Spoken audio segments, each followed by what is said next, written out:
Good morning, everyone. Wonderful to see you all here. Thank you for joining us. I'm Kate Seeley with NCG. I use she, her pronouns. I'm a white woman, middle-aged, young middle-aged, I like to still say. Growing gray hairs right about here in my upper right forehead. Wearing a striped white blouse and a black sweater, and I'm sitting in my office where I've been for the last 700 plus days, here in my house with a golden couch behind me and some photos on the wall and a lamp that's lit.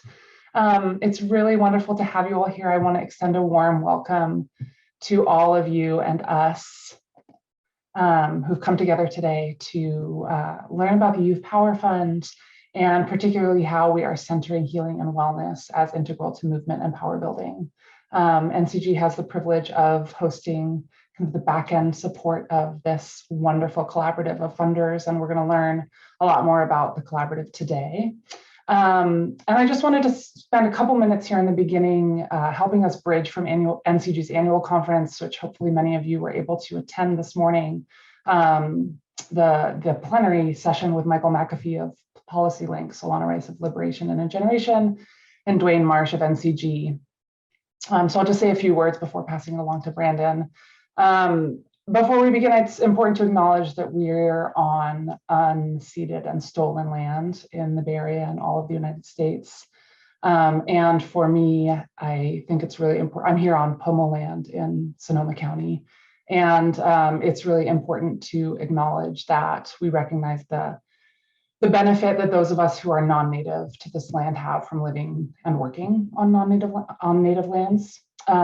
So I just want to pay respect and invite you all to pay respect in the way that feels whole to you, to acknowledging the ancestors, elders, and relatives of the Native people who are the stewards of the Native land you sit on. So I just wanted to say a few words bridging the plenary this morning to our session today. Solana, Michael, and Dwayne talked a lot about systems change and infrastructure development and infrastructure change and how the nation is currently built, and what needs to change in order to center equity and liberation. And Dwayne ended with a statement that really resonated for me in relationship to this session, which is that movement builders all know what time it is, no matter what movement we're in. So I just want to acknowledge the role that movement builders play in change efforts, and express my appreciation this morning for Howie, Lainey, Zhu, and Dr. Jen Wright, who you'll hear from today, for being part of this gathering. As we started in the session, NCG's Equitable Recovery Framework supports grant makers in ensuring that $6.3 trillion available in recovery funds reach our communities. And the COVID-19 pandemic, as we all know, has amplified pre-existing health conditions and wealth disparities for communities of color.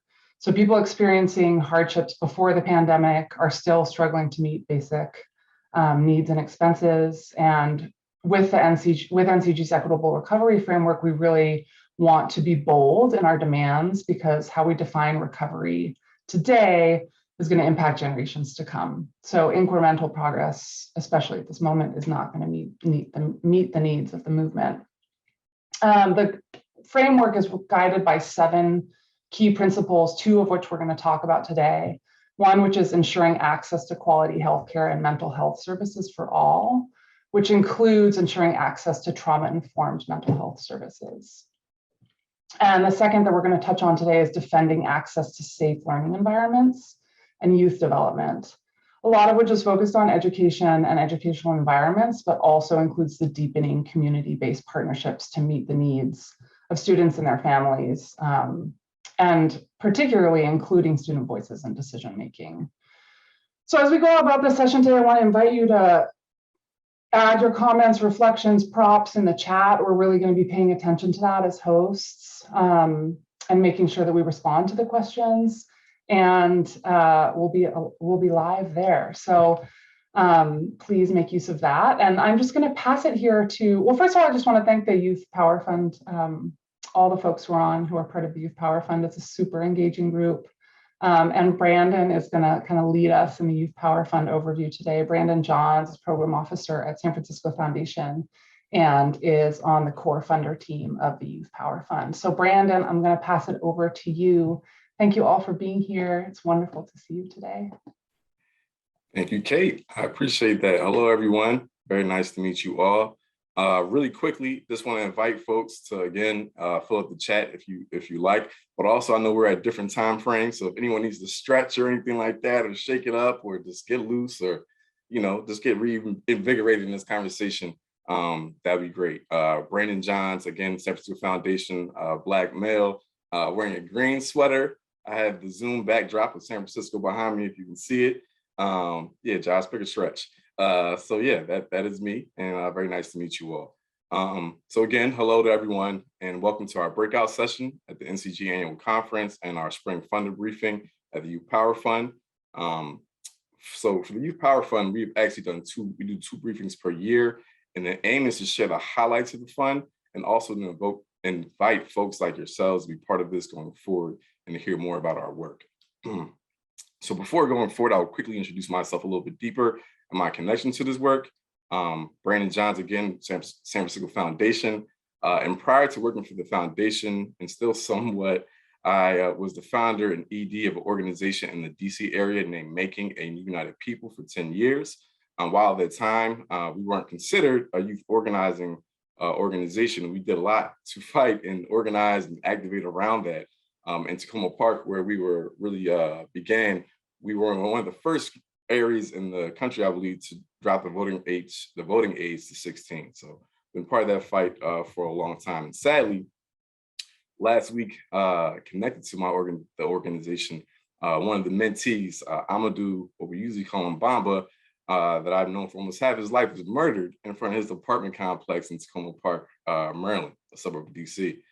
So I say all this not to shock and awe people, but to let them know this doubled on me to the point that the needs of young people aren't just in the future, but they're also in the immediate, right? They're also in the immediate.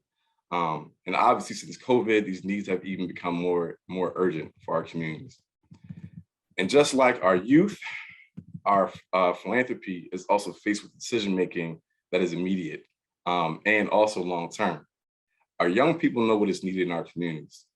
At a time we are experiencing so much, philanthropy's role is to help people to meet their needs and continue to support and grow these movements. In the Youth Power Fund, whose first round of grant making launched in 2020, we've always been focused on how healing and wellness can be centered in our grant making. Our focus is making sure that organizations aren't just well-resourced, but are supported holistically by supporting their mental wellness to sustain these movements.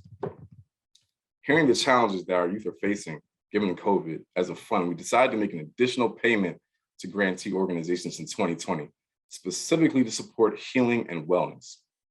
Today, we'll hear about why we decided to continue that focus in our second round of grant making that just got released earlier this year. As some background on the Youth Power Fund, we were formed in 2019.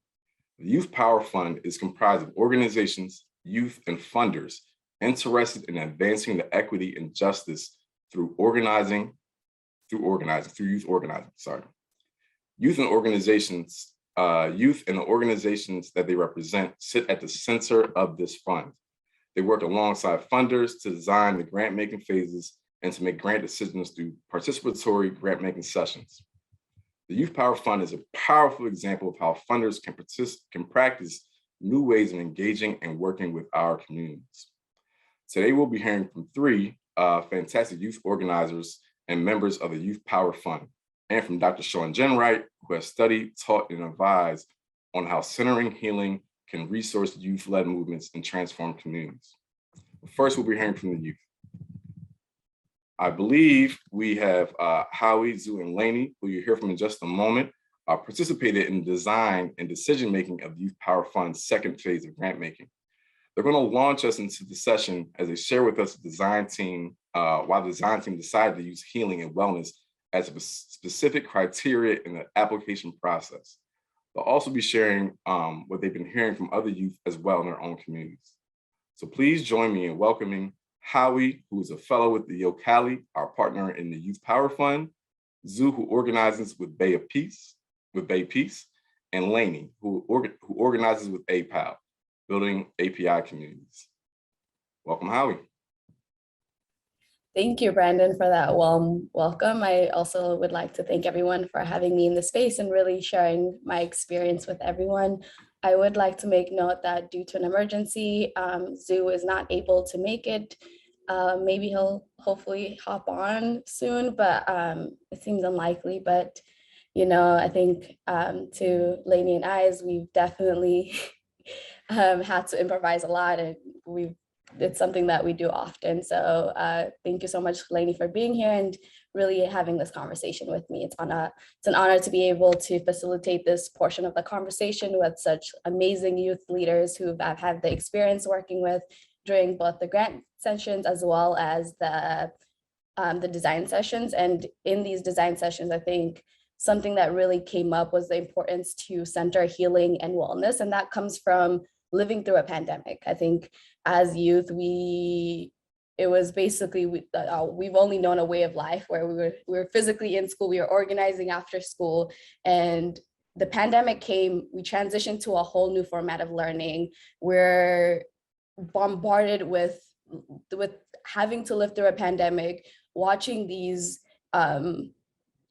America fail due to, you know, the massive economic and racial disparities that exist within, you know, orgs, and that some of our orgs are really working towards. And so it's watching that happen and seeing these orgs step up and really work towards transitioning what they were doing and working towards uplifting the community, but also centering the youth and like working towards healing. And that's one of the reasons why during the design sessions, we decided to center healing and wellness. And this is to, well, Lainey's not here, Zoo's not here, but to Lainey, it's something that we really came to. And that brings us to our first question is, what is the role of healing and wellness in the work that you do in your community? And did you see any similarities between that and what you read in this year's application?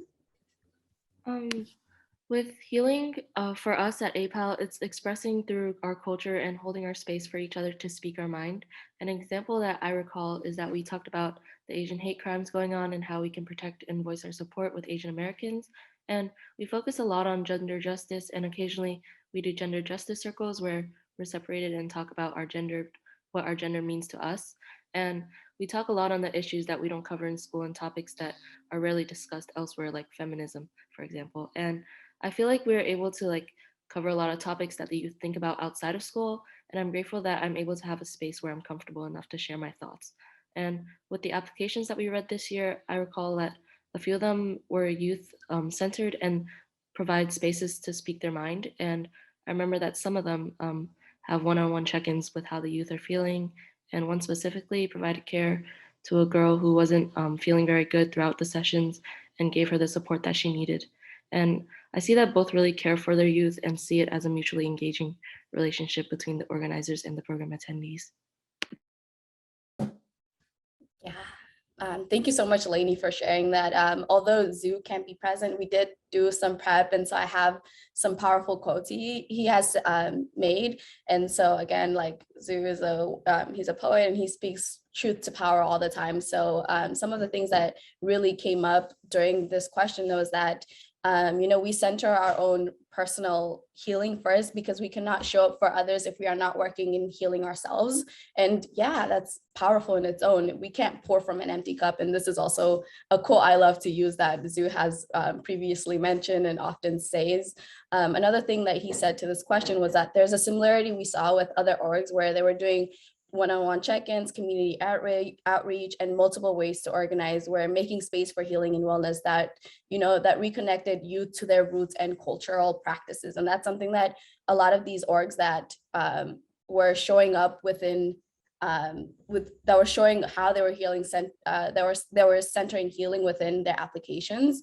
And that's powerful. And I think that's something I also saw when I was reading their applications. I think, you know, they really understood that you can't pour from an empty cup, and the prioritization of youth organizing, youth organizers' mental health is absolutely necessary in order to sustain this work that is being done. I think I recently had the opportunity to co-facilitate a couple sessions with South Bay. And the number one thing that both youth and staff really wanted to emphasize and really wanted to focus was around healing and wellness. And but that wasn't limited to just the South Bay. I think I've had the opportunity with I guess my boss, I don't know how to refer to her, but Linda Sanchez, and we had these deep dive conversations with all the with some of the applicants for the grant cycle, for this year's grant cycle. And again, a pattern that we both noticed was that a desire for the centering of healing and wellness, and each org is going about it in different ways, whether that's one-on-one check-ins or trying to find funding to really have a culturally competent therapist that can speak, that youth can go and have these conversations with, or healing retreats or healing centers. And so, which in turn now brings us to our second question around what does healing and wellness look like for your organization, for your organizing space, Lainey? With us, the staff listen to the youth, and youth mental well-being is prioritized, even if it means opting out of sessions. And each quarter we have our check-ins with our site organizers and talk about what's going on outside and during sessions. And they ask us for anything that we think needs improvement and also how we are doing. And I remember that when I was in a bad place last year, I missed weeks of sessions, and the staff were really understanding about it. They still checked in on me and updated me on what they did when I wasn't there. And they understood that I needed to take a step back from the work that we're doing. And I really appreciate how much they were still there for me, even when I wasn't present in a lot of the activities. This showed me that I'm not just a number on their roster, but rather a valued member at the organization. Wow, I love that. I think you are right. It really, when they start taking, when orgs take care of you, it shows that you are a valued member, and that really speaks to how your org was centering you. And that's a similar experience I think Zoo also had with how, you know, he had once a month check-ins with their director and youth workers, and they recently held a healing retreat in collaboration with UPM, where they had masseuses and other practices. And this was a practice that was also extended to their community. And that's something that Zoo really found pride in and wanted to continue seeing happen within his orgs. I think for me on my side, YoCali is my first org where I witnessed the prioritization of healing and wellness. And it's where I came to understand what healing and wellness was centered and what it feels like. I've interned in a couple of other spaces, and it's always, I've never felt a value in who I am as a person. And this was a space in which I get to have, every meeting was a check-in. And then after that, it was like telling me if I needed to take a step back, whether that's to focus on, you know, my education or any other aspect of my life, that was an okay. And that's something that I've never had previously. And so that was powerful to me. And it kind of like shaped how I want to go moving forward and how I would like to be valued as an employee, as a person, as a holistic individual. And so I really, you know, shout out to YoCali for that as well.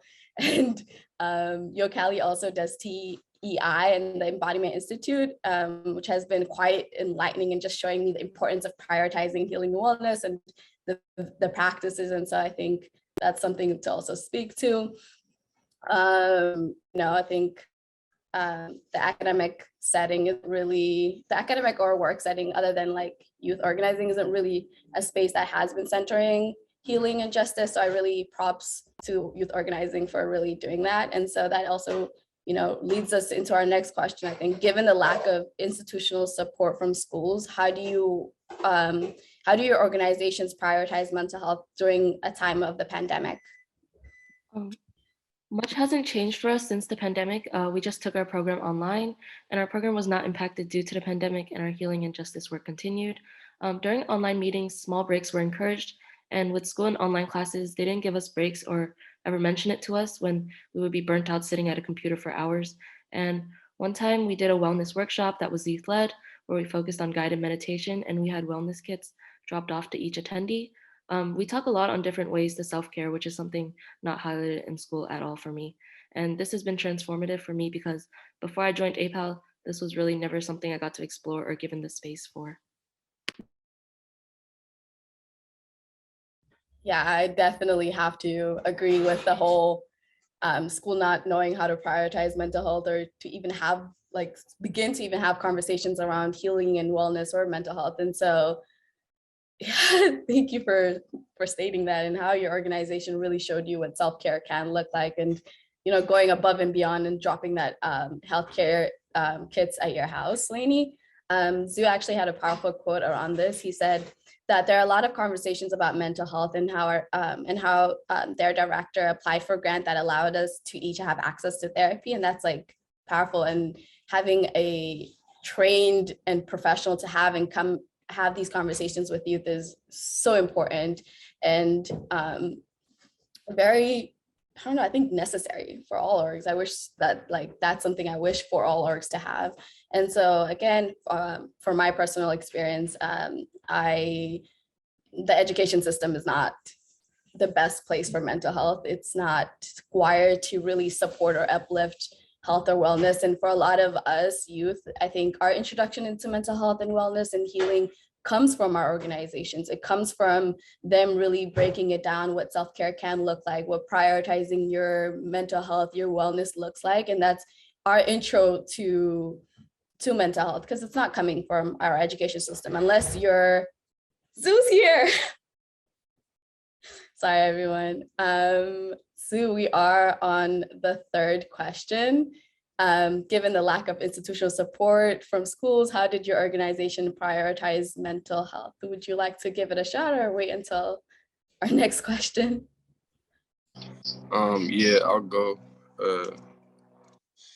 So yeah, our director put in some work for a grant, and we ended up having a therapist, and we got free access to the therapist. It's 10 free sessions, and I just felt like it was needed because, I mean, I personally, that was like my first time really going to therapy, and, having resources like that, you can't beat that. Yeah, I also have to agree. I think trained professionals in any space is wonderful. I think I've stated that earlier, but it's something that you can't not stop saying. But yeah, to my earlier point, I think for a lot of us youth, our orgs are intro into healing and wellness. And so having them lead these conversations and being able to have the money to continue hiring therapists and professionals and doing these healing retreats and trainings is so important and so vital, and which in turn kind of, shows how healing and wellness is prioritized. So this kind of leads to our last point. I know it's coming to an end and it's a little short, but now that we've identified that healing and wellness is a critical component to youth organizing, I think, what message do you want to give to funders so that healing and wellness is not seen as an afterthought, which sometimes does tend to happen, but rather a core pillar of effective youth organizing? When you have youth that don't feel their best and they won't be able to see the work, the impact in the work that they're doing. And so having youth who feel joy and healed doing the work that they do is really important for continuing youth organizing. At APAL, you can tell everyone feels connected with the work that they do, and they're genuine and passionate and put their all into the workshops and activities. The healing component is what allows staff and youth to grow and build together and creates powerful communities that care for each other.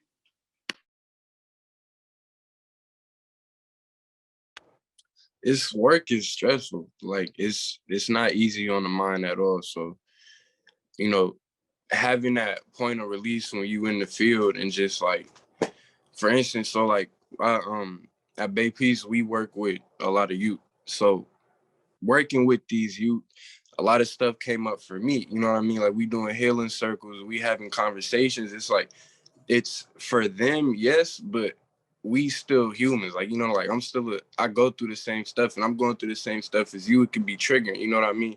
Something might come up for me. I might want to start crying. I might want to break down, but you in that facilitator mode, you in that worker mode. So, you keep it like this, but being able, like, having people that have been through this and, they gamed up on the healing matter and, on the wellness matters, you need that, because if you might go crazy. And also just, with us, like we work in Oakland, and Oakland is a war zone, it's war torn. Like kids growing up here, it's basically a third world city, you know what I mean? So being able to just heal. There's no healing out here. So being able to heal is, it's critical. We got to, it's essential to growth. Yeah, thank you both, Sue and Lainey. I think that was some powerful statements made by both of you. You are right. The work we are doing is, well, the work y'all are doing is very intense. It's heavy on the mind, it's heavy on the heart, it's heavy on the soul, but it's a work that, both Lainey and Sue have chosen to do, and it's a path, and it's not taken by a lot of people. Only a few choose to go down this path. So I really, big ups to y'all for really doing this work and being the change that we would like to see in this world.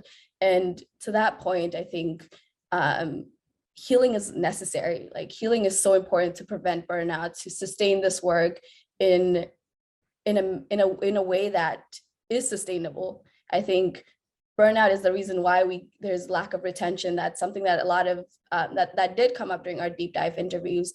And another thing that did come out during our deep dive interviews is how a lot of orgs would like to have these healing spaces and do these healing retreats, or have somebody come in and really teach them how to heal, because you can't pour from an empty cup. To Jay's point in the chat, which I saw, you need to heal the healer. And so really having access to funding for that is necessary. Like, funding is so important. So having unrestricted funding is something that did pop up, that did continuously keep coming up when we were having our conversations with these orgs. And then another thing that did also come up is also like prioritizing mental health to the same degree that we do campaign wins and policy advocacy. Oftentimes in these orgs, we are operating from a place of scarcity rather than strength. And so when we center healing, when we center wellness, when we are operating from that type of space and that type of mentality, we're operating from a place of strength rather than scarcity. And that's a necessary thing. It is necessary for us to center healing. And so these are the asks that I come as a youth fellow, as somebody that was in youth organizing previously, is an ask that I put forward to our funders. And that's all I have to say on this matter. I think, thank you so much for having me in this space and really welcoming both Sue and Lainey. I do want to extend my utmost gratitude to Sue and Lainey for coming out and really prepping with me and just speaking their truth, because it's not easy to do. Thank you so much. And if folks want to come off camera and clap for the young folks, or put anything in the chat or something like that, that'd be fantastic. Yeah. Great job. Thank you very much. Thank you very much for sharing. Yeah, thank you again, Howie, Sue, and Lainey. And just to lift up again what they're saying, there's so much, I think, as a youth organizing conglomerate of people in youth organizing that you're dealing with. It's not just the trauma of having to support the young people who are going through this trauma in our communities, but it's also the trauma of going up against the system that we're working in, that sometimes is fighting against you. I've always said as an ED, they don't make it easy to do good. And people don't always understand that, but they don't make it easy to do good. Even when you're volunteering, sometimes it's not made easy. So truly appreciate your words and just lifting up your thoughts and the need for mental health in all of our organizations like this. So thank you again. And now we're transitioning. Brandon, can I interrupt you for a second? I'm just seeing a few questions in the chat that we might be able to make space for right now. For Sue, Lainey, and Howie. There's Jay writes, how do we value healing space and spaciousness in the same way we value the campaign wins? And then Josh says, I have a question for the youth if there's time. What would you say is something adults might not understand about your work as youth organizers? Sorry to interrupt you, Brandon. Just thought we could make a little space for that. So yeah. No problem. Does anyone want to answer or address any of the questions that are in the chat? I'll take a shot or a stab at answering Jay's question. How do we value healing healing spaces and spaciousness in the same way we value campaign wins. And that really comes with, I think money shows a lot, money speaks, money talks. And if we are always funding campaigns and policy advocacies and not funding, allocating funding to healing and healing centers, and it kind of speaks to what we prioritize and we value. So I think that how we allocate our money. So I think having a conversation towards that and really prioritizing healing, and like we did with the grant cycle, and making that a part of a priority in it, is how I would like to go about answering this. Zulani, do you guys have any takes about this?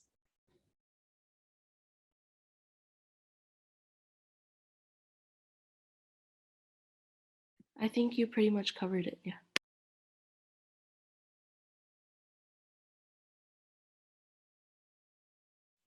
Thank you. Zoo, I'm sorry. I look like you're coming off for a second. Well, sure. Well, thank you. I'm still thinking.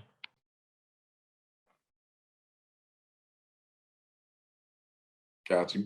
Well, if there's any time, Zoo, and at the end as well, I think we have space. And how are you, if you want to continue answering as well, so you come off of mute for a second. Yeah, I'm looking at I think this was Josh's question. What would you say something adults might not understand about your work as a youth organizer? Lainey, do you feel like you can answer this? I feel like sometimes they might view it as it's just like kids, but coming together as a community, we're really able to put in the work and make a difference for what we think is right. And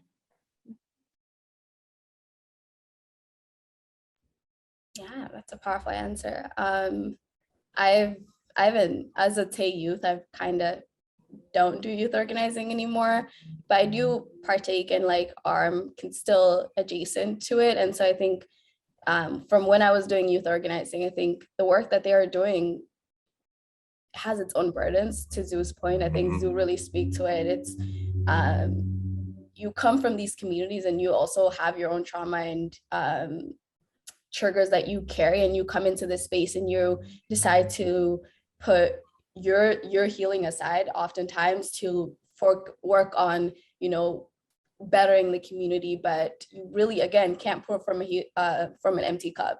You can't do this work if you yourself aren't healing, because then you're not perpetuating something good, because then you're coming from a broken, if you like, space. And so I think that's the thing that I really want to remind everyone. That's my takeaway. That's something I want everyone to recognize when you're doing youth organizing. I think also to that point, these are 15, 16, 17, 18-year-olds that really took up the mantle that that a lot of people wouldn't have, that they decided this was the work that they wanted to do, and this is the change that they wanted to see, and so they are going to be that change. And so really props to the youth for always doing this work and really continuing and leading the change. Yep. That was a great answer. It's fantastic. Was there anything else that you all wanted to say before we transition to any other parts of those questions you all wanted to answer?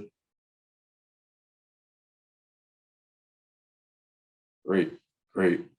Well, thank you again to Howie, Zoo, and Lainey.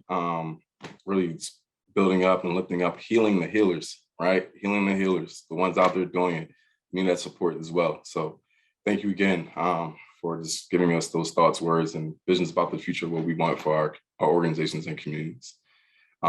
So as we transition, I want to introduce someone that I've heard, and that's very special to me, Dr. Sean Jenright. Dr. Jenright is one of the nation's leading innovators, provocateurs, and thought leaders on African-American youth activism, and youth development.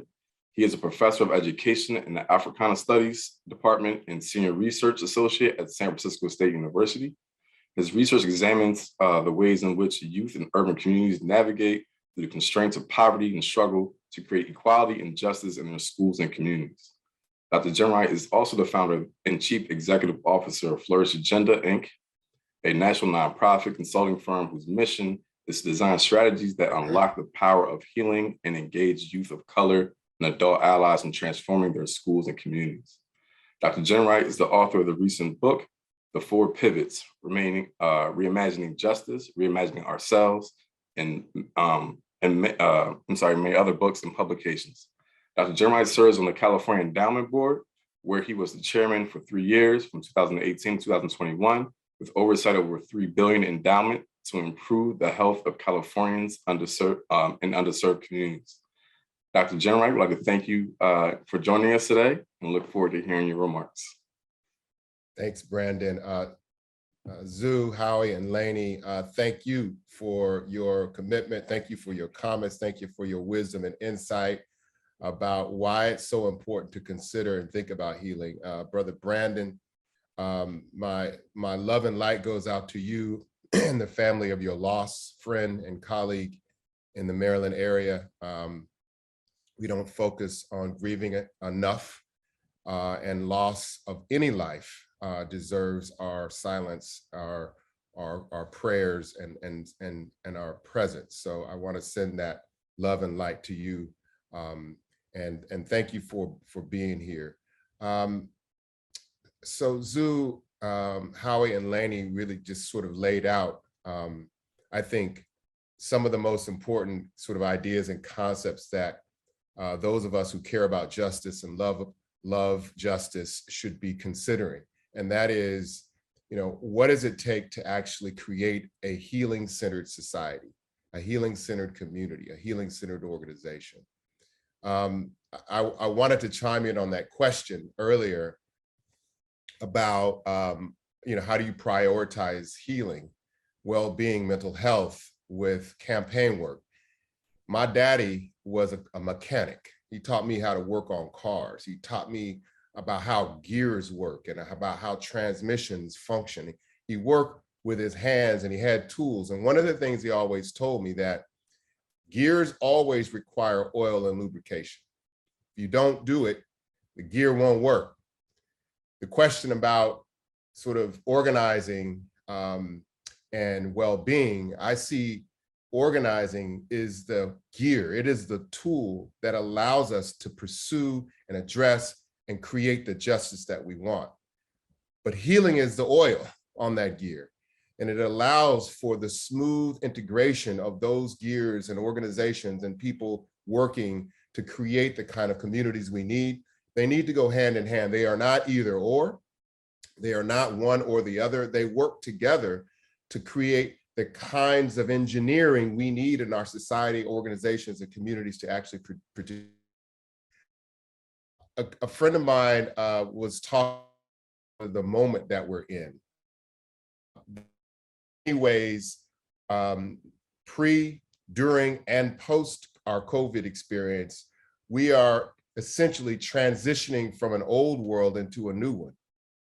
And youth organizing is perhaps the best tool available to us to get us to transition from that old world into the new one. This is not just about getting back to normal, because normal was never healthy.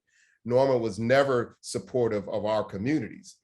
And so the youth organizing has been and continues to be at the vanguard and the forefront of creating the kind of changes we need to see and imagine in our work. The unique thing about youth organizing for me is at least that this notion of well-being is not a foreign concept. Young people, we know young people who know, understand, and experience the challenges in their schools. When Howie said, and Lainey said, almost it was a joke, as if mental health in their schools was sort of non-existent, right? That young people can create and have deep, meaningful conversations about justice and well-being simultaneously without missing a beat. It is not as if I could engage in campaign work, but also be stressed because my mother may have issues with housing or substance abuse, right? These issues that young people are talking about converge the notions of the centrality of well-being and social change and organizing. We know, family, from a number of places, the most recent being the US Surgeon General, that mental health, youth mental health, is the primary crisis that we're facing right now in our society. When I read that report, there's a song that said, we already knew that, right? But we already knew that. But at least now we actually have the platform of the US Surgeon General saying that the crisis is significant in our society. And this means that as funders and as youth organizers and as community leaders, that the bandwidth for mental health and well-being is never going, we can't therapy our way out of this mental health crisis. We can't hire or train enough culturally competent mental health providers to actually address the significance and the magnitude of the mental health need that's out there. We can't do that. We need another paradigm.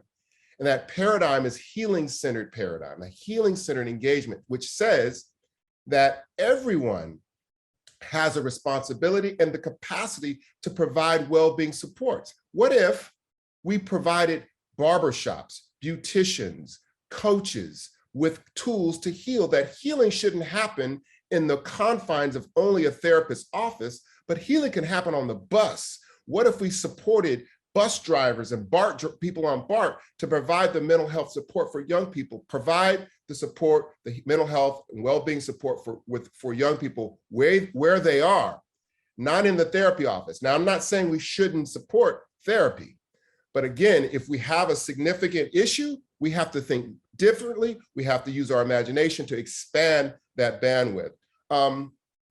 My own sort of experience and engagement with healing suggests that there are some myths, right, that we need to confront, and we need to support young people in confronting these myths, because the young people already acknowledge and understand these myths. The first myth is that we can heal ourselves individually.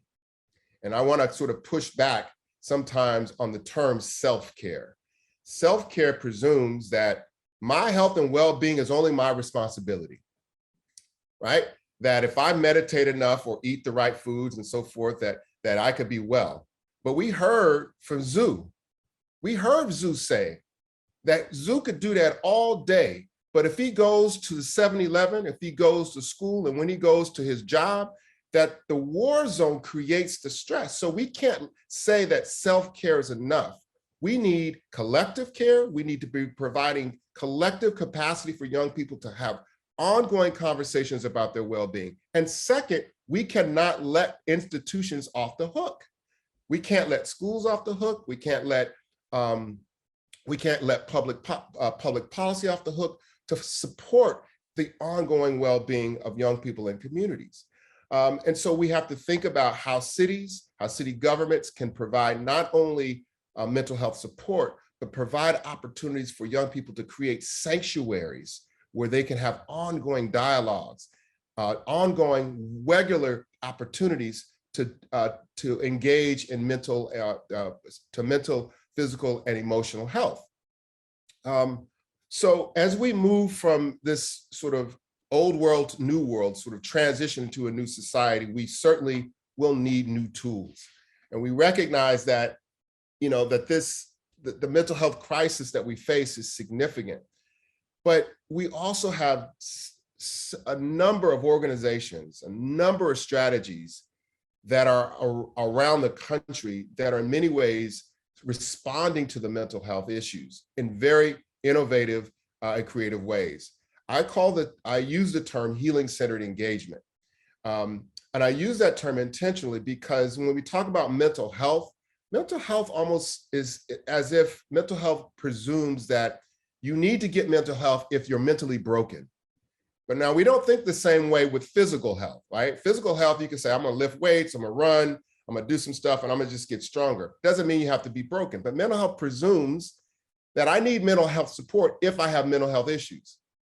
And so I think given the breadth and scope and depth of the mental health issues that we have to begin to use the terms that are appropriate. And I use the term healing and well-being, because healing becomes the path to well-being, and healing-centered engagement, which are what organizations are doing around the country responding to this crisis, are doing 4 things, right? The first thing they're doing is they're focusing on culture, right?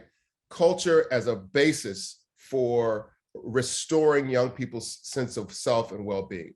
The third thing they're doing is agency, which is they're creating the opportunities for young people to engage in the kind of community and school change that is necessary collectively, not individually, but as groups. This is what the central focus of youth organizing. Youth organizing allows for young people to see a potential possible future and begin to organize campaigns and activities to actually exercise that future. The third thing is deep transformative relationships. You cannot heal individually, right? Again, the relationships that young people form with each other, the relationships young people form with adults, the relationships that adults form with each other are transformative. So much, and what I mean by transformative is that we know that when people are vulnerable, when people share their humanity with one another, when people sit with each other through challenging times, that cultivates a transformative relationship that allows for greater power and greater collectivity. That's so important when we're dealing with issues of mental health and isolation. The fourth thing that it does is that it creates and cultivates a sense of aspiration and future goal orientation. Part of the mental health crisis that we're facing is a result of isolation and not being able to see a possible future, not being able to imagine what our society, what our communities, what our schools and neighborhoods could look like. And part of the reason I learned this fourth principle, when I see organizations around the country practicing these four things, I learned it from my own work, working with a group of African-American youth here in Oakland.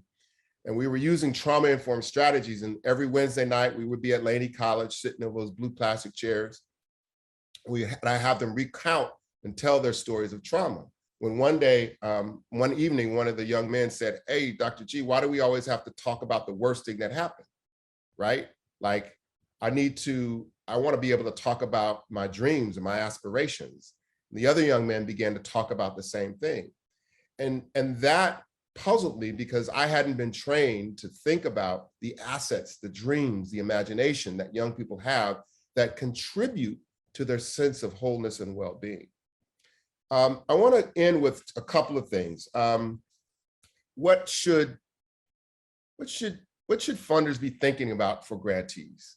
And the second thing I want to end with is what should grantees be thinking about for themselves? This is not just about providing grants for grantees, but our foundations, our teams need healing as well. We can't think about healing as just something that they need, but adults in every ecosystem of young people's lives need healing as well. That means the teachers, that means the funders, that means our foundations, that means even our board of directors. And so I want to give you some thoughts that Howie and Laney have already teed up. So I'm just going to repeat what they said. The first is capacity building for well-being for nonprofit leaders and workers.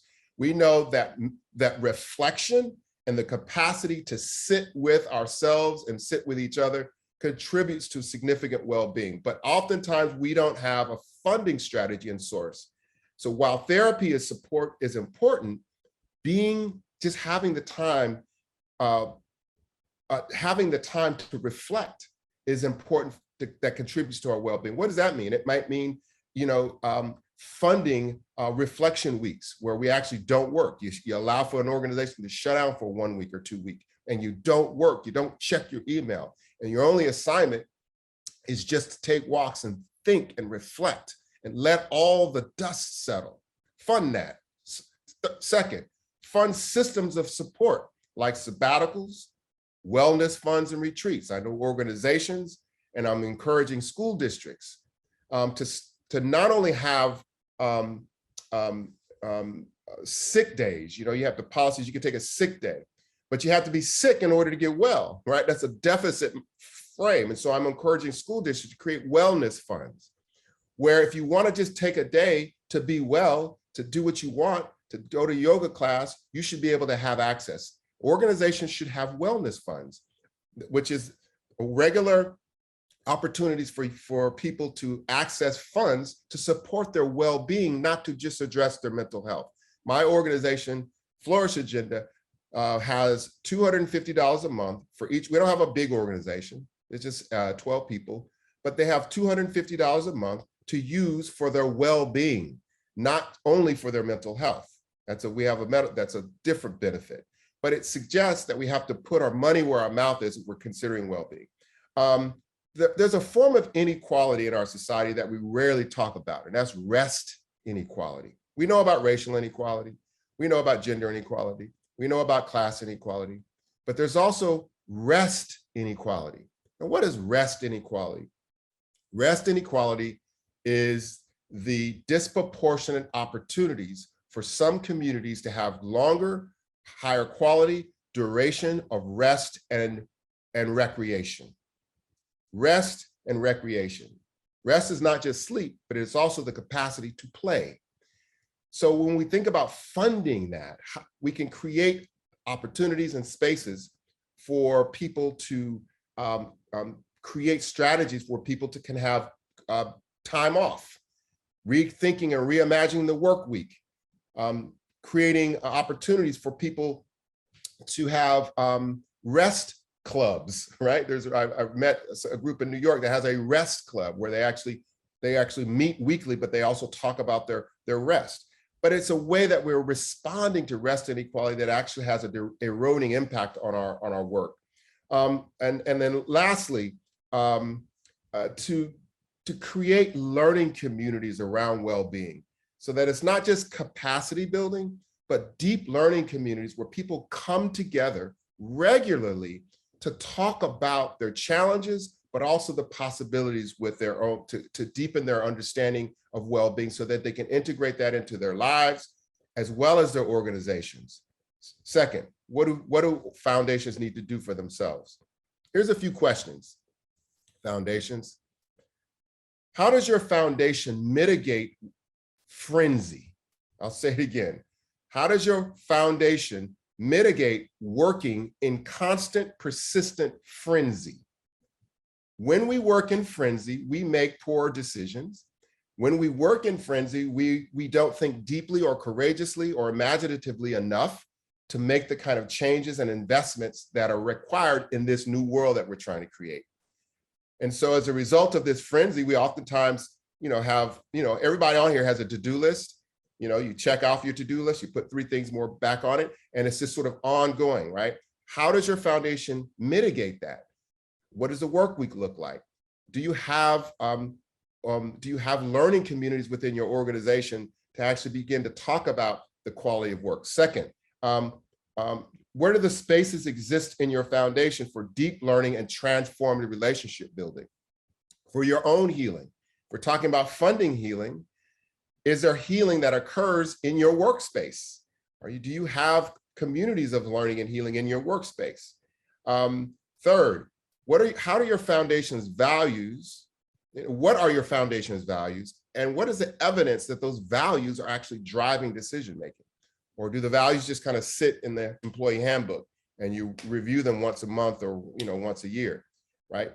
And then lastly, what are the systems of support that exist in your foundations to support the well-being of the staff, right? So again, these are looking at the entire ecosystem of well-being, not just how we fund well-being for grantees, but if we are talking about transforming and creating healing-centered society, healing-centered communities, the foundations need to be engaged in the work, the hard work, the deep work of well-being and healing as well.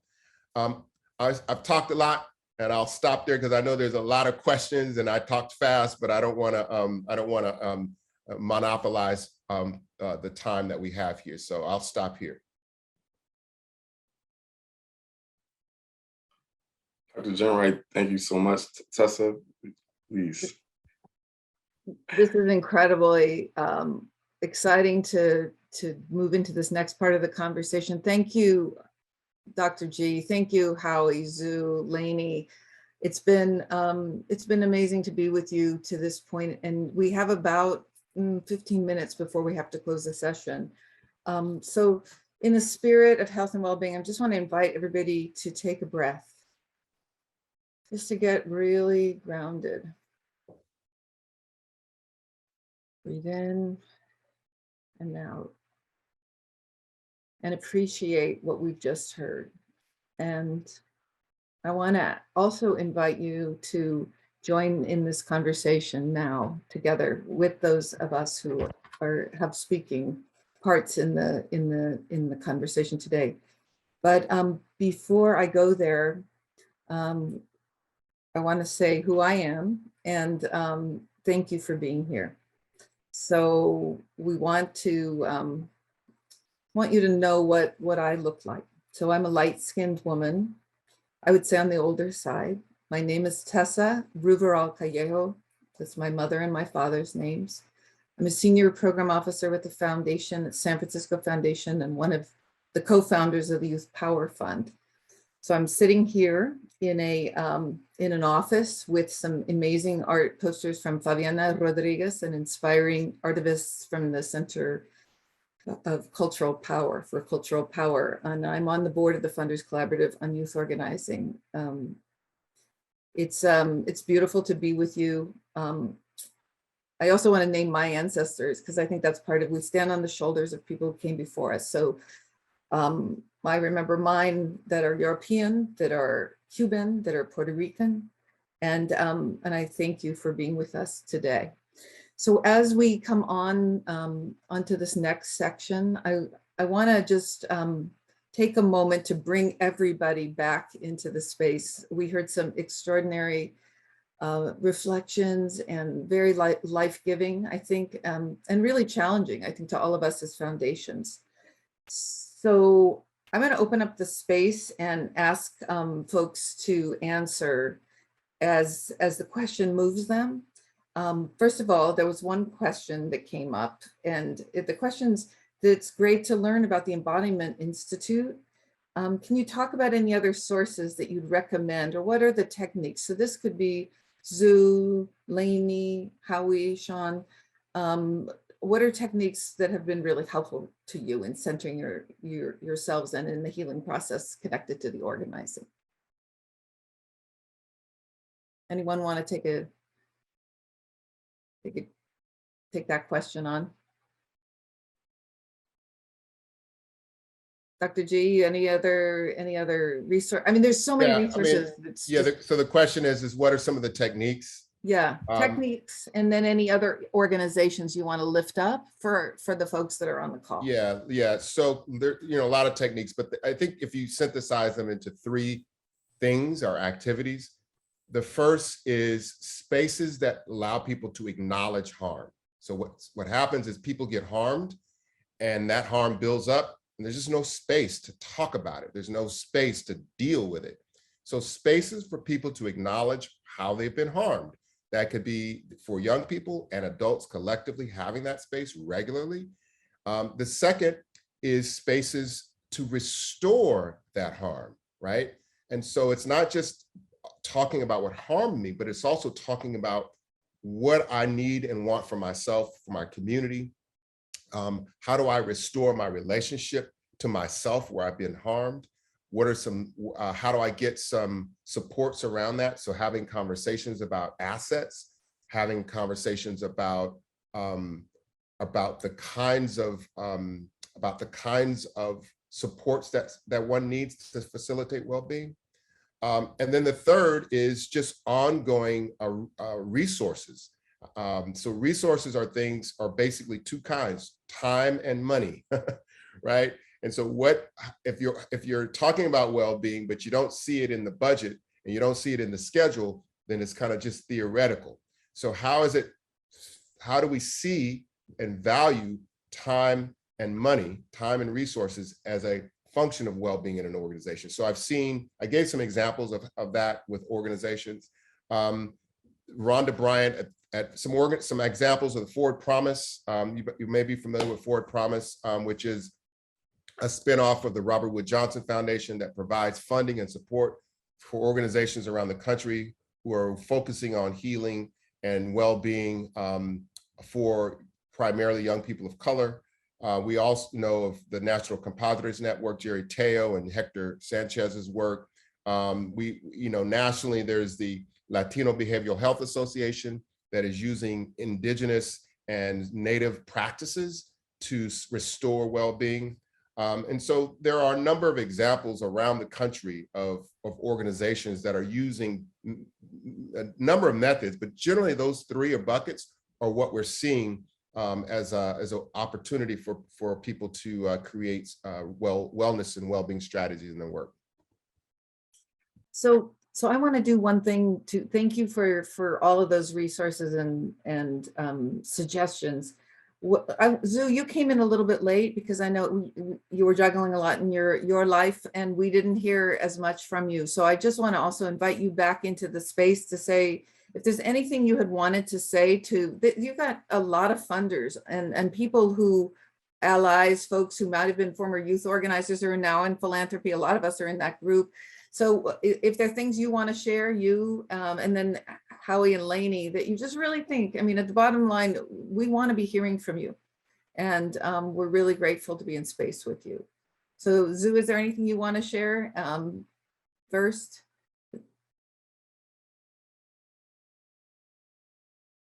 You're on mute. Yeah. Not anything like right now off the top of my dome. Well, you can come back in a minute if you want. Yeah, for sure. So let me also bring in Howie and Lainey as you reflect on that. So the question got raised earlier. It's like, what do you think people don't really understand about the work that you're doing day in and day out, and how funders particularly can come in alongside and the stance they take and how they work with you? Because I really think the how matters as well as the money and the resourcing and all of that part. Howie, Lainey.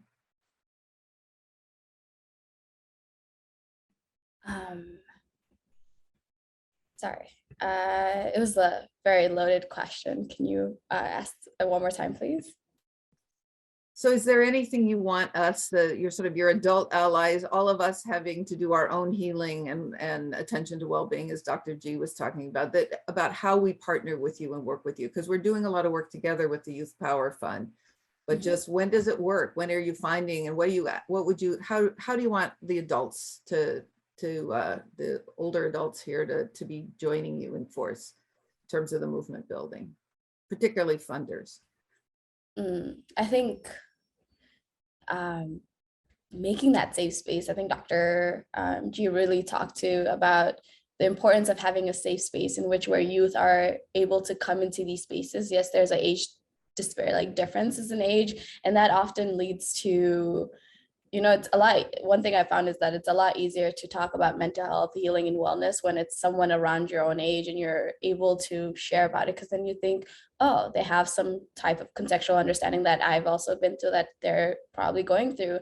And so making sure that, when funders come into these spaces, that they really clearly display that it is okay to have these conversations and that healing and wellness is necessary. So creating that safe space, to Dr. G's point, is something that I think is really necessary for funders to show that allyship with youth organizers.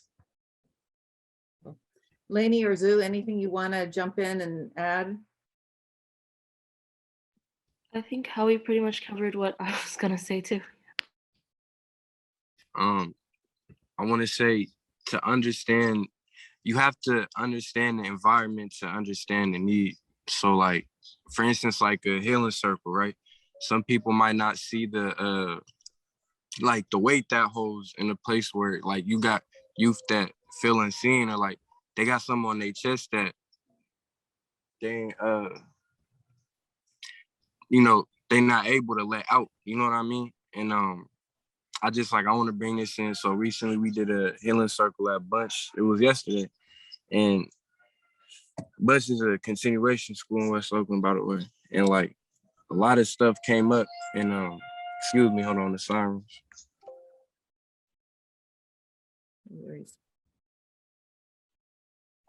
I think we can't hear you, but come back in when you can, Zoo, okay? Yeah. So like a lot of stuff came up, and you could tell the way like the conversation was going. This was like, you know, when something like tick your heart or like your soul, and it's like when you really going through something and someone asks you a question and then you in a space full of people that have been going through the same thing, right? And it's almost like a group therapy kind of thing, but in a more informal way to, like, you know, bring comfortability. And it's just, yeah, you got to understand the environment to understand the need. Thank you. Dr. G, any reflections you want to share listening to our friends, to our young leaders here? I know you have to go to a class soon, so we're grateful for you. We're grateful for your time. So before we go to the end of our session. Yeah, no, I think Zoo said it all. Like, this is, self-care is important, right? But oftentimes self-care places the responsibility of well-being only on the individual. And for those of us who have the resources and the time and so forth to do that, that's fine. But what Zeus said is that when we sat with each other, what someone created that opportunity for someone to hear him and not hear what he had to say, but hear and feel him. And when you feel him, that heals you. Yes. Right? Yes. And so the capacity for us to create intentional spaces like that space right there, I don't know if there was a therapist there or not, but it doesn't require, and that's what I mean by opening up the possibilities of healing that saturate opportunities that Zeus had, that allow for young people to have ongoing exposure to saying what's on their heart. Most of the time here, and I know here, I worked here in Oakland and San Francisco Bay a long time. Here's how young people respond to trauma. Even my son, who lost his best friend, here's how he responded. How you doing, son? He said, I'm cool. I'm all right. I'm good. Zeus is laughing. Zeus, you laughing because you know what I'm talking about, man. Right? I'm cool. I'm all right. I'm good. And what I learned from when he said that was he didn't have the emotional vocabulary to say, I'm hurt, I'm afraid, I'm pissed off, I'm scared, I'm uncertain. My own son, and many of the young people that I work with.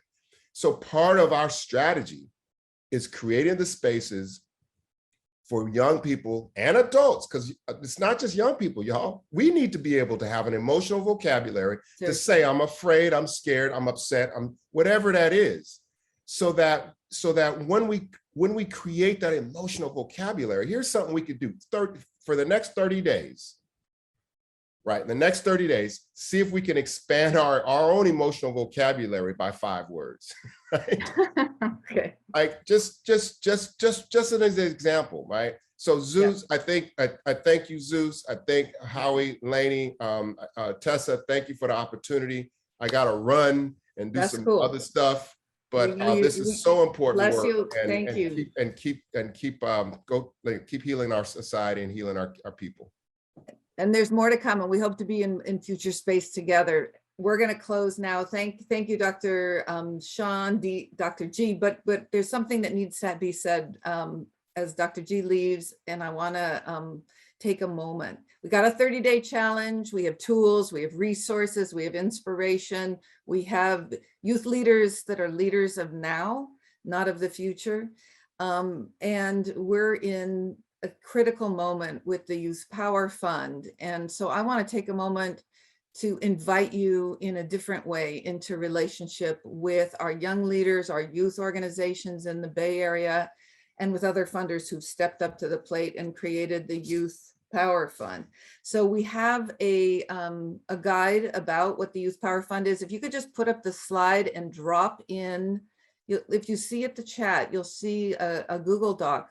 If you open that Google Doc, you will see a way that you can be engaged with BIPOC youth leaders and organizers here in the region. And we really want to take a moment as we're coming to the end of the session to both acknowledge that healing-centered work is critical to what we're doing with the Youth Power Fund, and that there are many ways to be able to engage with the Youth Power Fund. I don't think the slides are up. I can't tell. At this point, it doesn't really matter. What I want to do is to actually draw your attention to, for those of you who are not familiar with the Youth Power Fund, we have funders who are bringing resources directly into the work. We have raised, and this is the overview, but you can see some of our leaders on the picture of this, but on the next slide, you'll see that the Youth Power Fund, which has been going on for multiple years now, is an area where we come together with young leaders to heal ourselves, to the point of Dr. G, as we heal others and as we lead in an organized way. And so we really want to invite you and say that this is a very open table of funders and of youth organizer leaders, and that we're doing this work together. We're co-creating it and moving from the world that is to what we want to see in the future. We're bold. We want to raise 2.5 million to continue to work with. We're working with 29 youth organizations, intergenerational organizations focused on youth and led by youth. And so these are the groups that we sort of had to run through this quickly in the beginning, and you might not have seen it, but you can see we started very small a couple of years ago. When we've now expanded to Northern California, we've raised since the very beginning up to $3 million or close to it, and we're trying to continue on. We have a large goal going forward, but it's not all about the money. It's about alignment. It's about working together. And we have a core team of funders and opportunities to participate directly with young people, some of whom you've met today. So as we close, we really want you to look at the chat, and you'll see that there's someone you can reach out to. Jay Ishida just is dropping information in the chat. And we want to thank you and say that the work ahead of us is huge, and it is exciting, and it is fun, and we want you to come and join us, and that today isn't the beginning. Well, actually, today is a step along the way, but we have a lot more that we plan to do together. So we hope you will come out of this and not just be curious, but contact us and see what can you say in terms of your institution's commitment to looking at youth organizing as a tool in that transformative change that Dr. G described today, and that all of our young people are at the front lines of. And it's our opportunity to be able to step up and to work with them. So we invite you to join us at the Youth Power Fund. More information's on the NCG website, and we'll see you in the next meeting, and hope that you'll reach out to us as we go forward. Thanks again for the time, blessings, and on with the conference and back to our jobs. Thanks so much for all that you're already doing and all that you're gonna do.